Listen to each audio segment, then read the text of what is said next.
Définitivement, je pense que c'est clair quand on a une vulnérabilité quelconque, on fait face à des barrières et puis les personnes qui sont au croisement des oppressions vont en vivre encore plus. On parlait des femmes qui vivent en milieu rural. Pour celles qui sont enceintes de plus que 10 semaines, avoir accès à un avortement, mais c'est seulement possible à Hull. Donc, le déplacement est difficile. Donc, des femmes qui sont à Maniwaki, les gens qui sont loin, doivent trouver une façon de se déplacer pour venir jusqu'en ville. Des fois, ça peut être 2 déplacements nécessaires aussi.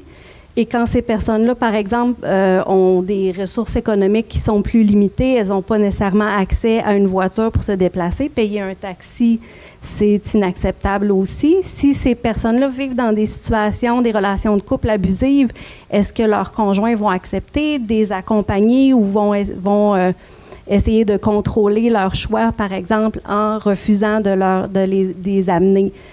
Si on pense aux gens qui sont des personnes qui sont en 2 statuts d'immigration, qui ont plus de carte d'assurance maladie, qui vont rester ici, ces personnes-là vont avoir encore plus de difficultés à avoir accès à nos services. Est-ce qu'elles vont avoir les sous pour payer leur méthode de contraception? Si elles font face à une grossesse qui est non planifiée, est-ce qu'elles vont savoir où les services d'avortement sont disponibles? Est-ce qu'elles vont avoir les sous pour payer? Est-ce qu'elles vont comprendre la langue aussi pour être capables d'avoir accès à ces services-là? C'est plein de barrières qui s'additionnent une après l'autre, qui rendent le chemin, c'est pratiquement un champ de bataille.